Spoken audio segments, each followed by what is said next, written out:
حضرت امام مہدی کا ظہور قیامت سے پہلے ضرور ہوگا، اور یہ تواتر کے ساتھ ثابت ہے۔ 40 سے زائد احادیث حضرت امام مہدی کے ظہور پر وارد ہوئی ہیں۔ آثار صحابہ ان احادیث کے علاوہ ہیں،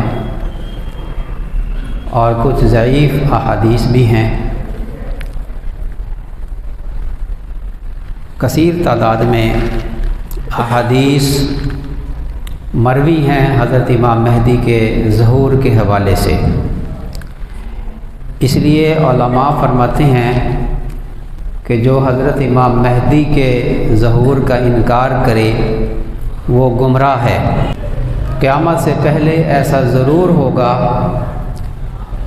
کہ نبی کریم صلی اللہ علیہ وسلم کی اولاد سے، حضرت فاطمہ رضی اللہ تعالیٰ عنہ کی اولاد سے، حضرت حسن رضی اللہ تعالیٰ عنہ کی اولاد سے نبی کریم صلی اللہ علیہ وسلم کے ہم نام، کہ آپ کے والد کا نام بھی آپ کے والد کے نام کے موافق ہوگا، اور بعض بزرگوں نے لکھا ہے کہ ان کی والدہ کا نام آمنہ ہوگا۔ گو کہ مجھے تو کسی حدیث میں نہیں ملا کہ ان کی والدہ کا نام آمنہ ہوگا، لیکن بعض بزرگوں نے لکھا ہے کہ شاید ان کی نظر سے کوئی حدیث گزری ہو کہ ان کی والدہ کا نام آمنہ ہوگا۔ ان کے ہاتھ پر دنیا بھر سے ظلم و ستم کا خاتمہ ہوگا۔ اسلامی ممالک جو یہود و نصارہ کے قبضے میں جا چکے ہوں گے، وہ ممالک حضرت امام مہدی کے ہاتھوں دوبارہ مسلمانوں کے قبضے میں آئیں گے۔ احادیث سے پتہ چلتا ہے کہ یہود و نصارہ خیبر تک پہنچ جائیں گے۔ خیبر مدینہ منورہ میں یہ وہ جگہ ہے جہاں یہودی آباد تھے، جنہیں مدینہ منورہ سے نکالا گیا تھا۔ وہ اب بھی اس بات کا دعویٰ کرتے ہیں کہ یہ علاقہ ہمارا ہے اور ہم اس پر قبضہ کریں گے، گریٹ اسرائیل کی بات کرتے ہیں۔ احادیث سے پتہ چلتا ہے کہ یہود و نصارہ، یہود اور نصارہ یہ اتحاد کریں گے اور مسلمانوں کے ممالک پر قابض ہو جائیں گے۔ ایسی قسم پرسی کے عالم میں کہ جب مسلمان پر ظلم ہو رہا ہوگا، اللہ کا نام لینے والے کو قتل کر دیا جائے گا،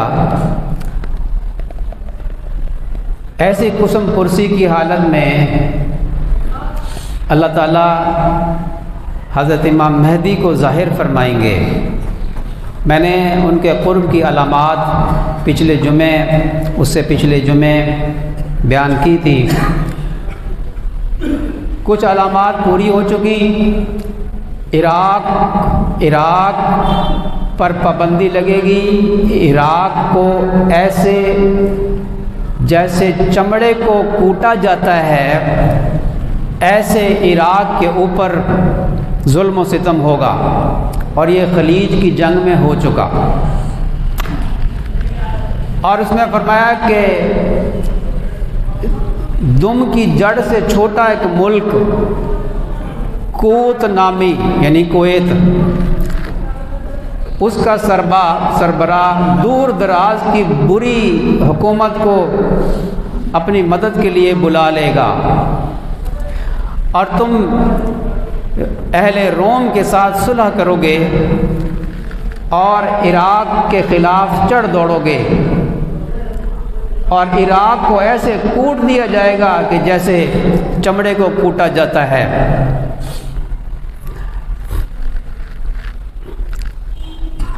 تو کویت کے امیر نے جو اتحاد کیا، امریکہ کو مدد کے لیے بلایا اور عراق کے خلاف چڑھ دوڑا، اتحادیوں نے عراق کے ساتھ جو کیا، یہ خلیج کی جنگ میں ہو چکا۔ پھر فرمایا کہ قریب ہے کہ شام پر اناج، غلہ، دراہم نہ پہنچنے دیے جائیں، پابندی لگا دی جائے۔ پوچھا گیا کہ یہ کس کی طرف سے ہوگا؟ اجمیوں کی طرف سے۔ فرمایا اجمیوں کی طرف سے، اقوام متحدہ کی طرف سے پابندیاں لگ چکی، شام پر بھی لگ چکی، قریب ہے کہ مصر پر بھی پابندیاں لگ جائیں گی، مصر پر بھی لگ چکی۔ یہ علامات وہ ہیں جو پوری ہو چکی۔ اب کچھ علامات ایسی ہیں کہ جو ابھی پوری نہیں ہوئی، ان علامات کی وجہ سے ہم یہ کہتے ہیں کہ حضرت امام مہدی کا ظہور اتنا بھی قریب نہیں ہے جتنا آج کل پیشن گوئیاں کی جا رہی ہیں کہ سن 2024 میں ہو جائے گا ظہور۔ ہم کہتے ہیں کہ چلو اللہ کرے ہو جائے، یہ علامتیں جو وقوع پذیر ہونی ہیں وہ اتنی جلدی ہو جائیں، بظاہر نہیں لگتا کہ اتنی جلدی۔ ایک آپ حساب لگایا کریں کہ سن 2024 میں یا 25 میں رمضان المبارک کی 15 تاریخ کو جمعہ آ رہا ہے یا نہیں آ رہا، یہ حساب بھی لگا لیا کریں۔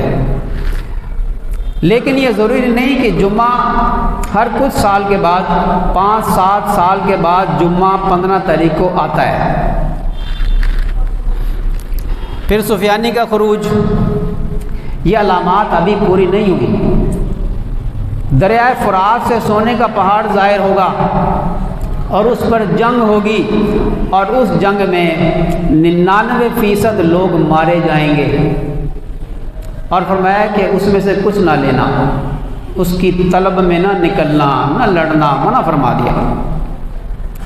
اب دریائے فرات ترکی سے شروع ہوتا ہے، عراق تک آتا ہے۔ ترکی کی جانب کو سونے کی چٹان تو ظاہر ہوئی ابھی یہ 2-3 سال پہلے، لیکن اس پر جنگ نہیں ہوئی۔ اب اللہ بہتر جانتا ہے کہ اسی پہاڑ پر جنگ ہوگی یا آئندہ کوئی اس سے بڑا پہاڑ ظاہر ہوگا اور اس پر جنگ ہوگی۔ یہ علامات ابھی پوری نہیں ہوئی۔ تمہارے خزانے کے پاس 3 شخص جنگ کریں گے اور تینوں خلیفہ کے لڑکے ہوں گے، لیکن وہ خزانہ کسی کی طرف منتقل نہیں ہوگا، یہ علامت بھی پوری نہیں ہوئی۔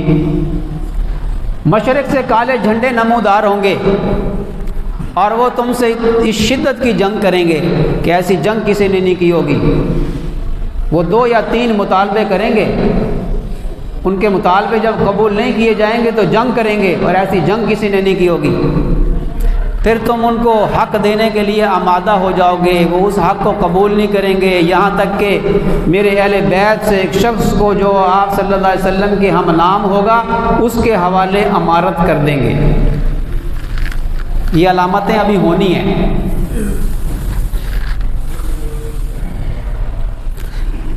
حضرت امام مہدی کا ظہور کے حوالے سے کہ 7 علماء ان کو پہچانیں گے، یہ بات پچھلے جمعے میں عرض کر چکا۔ کچھ احادیث ہیں جو میں آپ کو بجائے اس کے کہ میں خلاصہ آپ کو سناؤں، اس کا مفہوم بیان کروں، میں اس کو پڑھ کر آپ کو سناتا ہوں، وہ زیادہ مناسب رہے گا۔ ابھی مجھے ایک صاحب کہہ رہے تھے کہ اس عنوان پہ آپ ذرا 10 منٹ اور لمبا بیان کر لیا کریں، میں نے کہا مجھے مار پڑ جائے گی، ٹائم لیٹ میں نے کیا تو میری خود عادت نہیں ہے کہ ٹائم کو، وقت کی پابندی کرنا ضروری ہے۔ یہ چند احادیث ہیں۔ حضرت ابو ہریرہ رضی اللہ تعالیٰ عنہ فرماتے ہیں کہ رسول اللہ صلی اللہ علیہ وسلم نے فرمایا قیامت سے پہلے یہ واقعہ ضرور ہو کر رہے گا کہ اہل روم، امریکہ و یورپ، اس وقت تو امریکہ کا نام نہیں تھا، تو امریکہ و یورپ مراد ہے روم سے، اہل روم اعماق یا دابق کے مقام پر پہنچ جائیں گے۔ یہ اعماق امق کی جمع ہے، امق یا امق، یہ حلب کے قریب ایک شہر ہے۔ حلب دمشق کے قریب ہے، شام میں ہے یہ، تو یہاں تک اہل روم کی فوجیں پہنچ جائیں گی۔ ان کی طرف مدینہ سے ایک لشکر پیش قدمی کرے گا جو اس زمانہ کے بہترین لوگوں میں ہوگا۔ جب دونوں لشکر آمنے سامنے صف بستہ ہوں گے تو رومی کہیں گے کہ ہم ان لوگوں سے لڑنا چاہتے ہیں جو ہمارے لوگوں کو قید کر کے لے آئے ہیں، تم سے لڑنا نہیں چاہتے، ان لوگوں کو ہمارے مقابلہ پر بھیج دو۔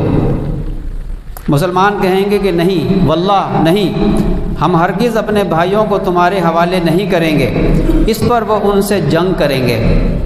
اب 1/3 مسلمان تو بھاگ کھڑے ہوں گے جن کی توبہ اللہ کبھی قبول نہیں کرے گا، یعنی ان کو توبہ کی توفیق ہی نہ ہوگی، اور 1/3 مسلمان شہید ہو جائیں گے جو اللہ کے نزدیک افضل شہداء ہوں گے، اور باقی 1/3 فتح حاصل کر لیں گے، جس کے نتیجہ میں یہ آئندہ ہر قسم کے فتنے سے محفوظ ہو جائیں گے۔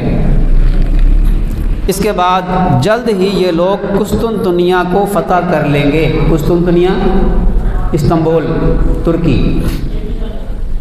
اس سے پتہ چلتا ہے کہ ترکی حضرت امام مہدی کے ظہور سے پہلے یہود و نصارہ کے قبضے میں چلا جائے گا۔ اس کی 2 صورتیں ہو سکتی ہیں۔ ایک صورت یہ ہوگی کہ ترکی یہود و نصارہ کے قبضے میں چلا جائے گا، ایک صورت یہ۔ نمبر 2 یہ ہوگا کہ ترکی کی حکومت حضرت امام مہدی کی امارت، حضرت امام مہدی کی خلافت کو تسلیم نہیں کریں گے۔ اگر وہ تسلیم نہیں کریں گے تو ان کے ساتھ مذاکرات چلیں گے، مذاکرات، تاکہ لڑنا نہ پڑے، مذاکرات چلتے رہیں گے۔ حضرت امام مہدی کے کوئی 6 سال جا کر ترکی فتح ہوگا اور وہاں جنگ نہیں کرنی پڑے گی۔ ایک لشکر جائے گا جو یہاں ہمارے علاقے سے جائے گا، خراسان سے جائے گا۔ یہ علاقہ سارا خراسان ہے، افغانستان اور ہمارا کچھ علاقہ پاکستان ہے، کچھ علاقہ ایران کا علاقہ، یہ سارا خراسان ہے، پرانے زمانے میں خراسان۔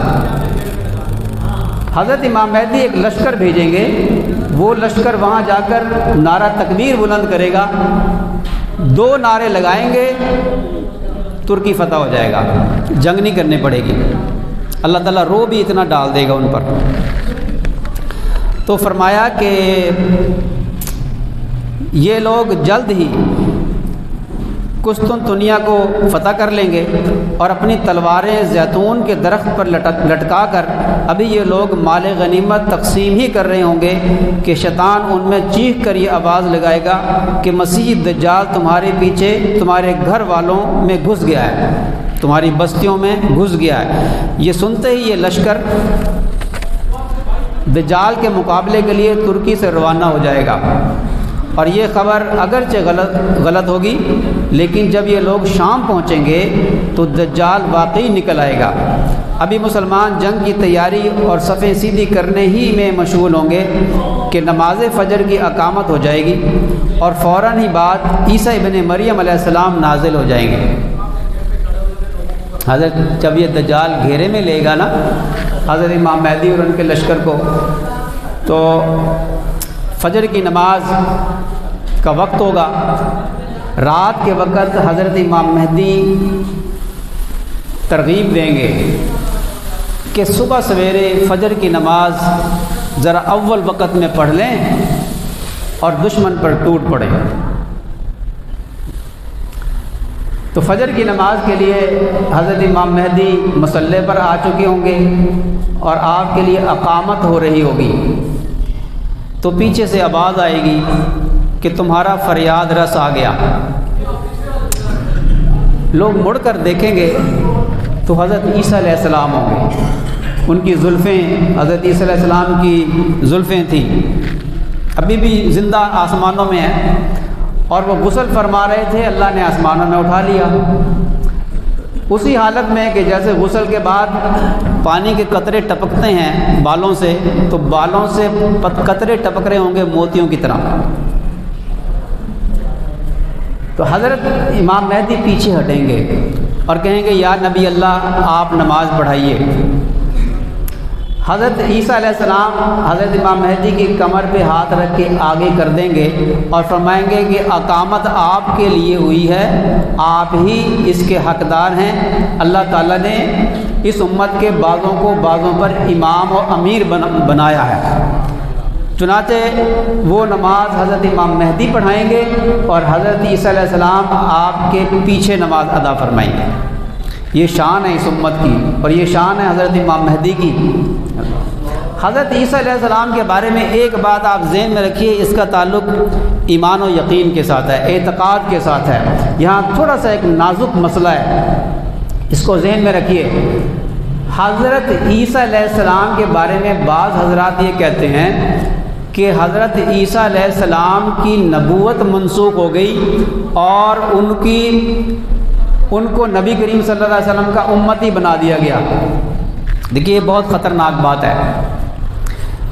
کسی نبی کی نبوت منسوخ نہیں ہوتی، یعنی وہ نبی ہیں، حضرت عیسیٰ علیہ السلام نبی ہیں، لیکن نبی کریم صلی اللہ علیہ وسلم کی خاتم الانبیاء کی، امام الانبیاء کی یہ شان ہے کہ حضرت عیسیٰ علیہ السلام کی خواہش کو اللہ نے پورا فرما دیا کہ ان کی امت میں اللہ تعالیٰ بھیج دے، تو اللہ تعالیٰ چانو حضرت عیسیٰ علیہ السلام کو باوجود ہے کہ وہ بنی اسرائیل کے نبی تھے، وہ ان کو نبی کریم صلی اللہ علیہ وسلم کی امت میں بھیجے گا۔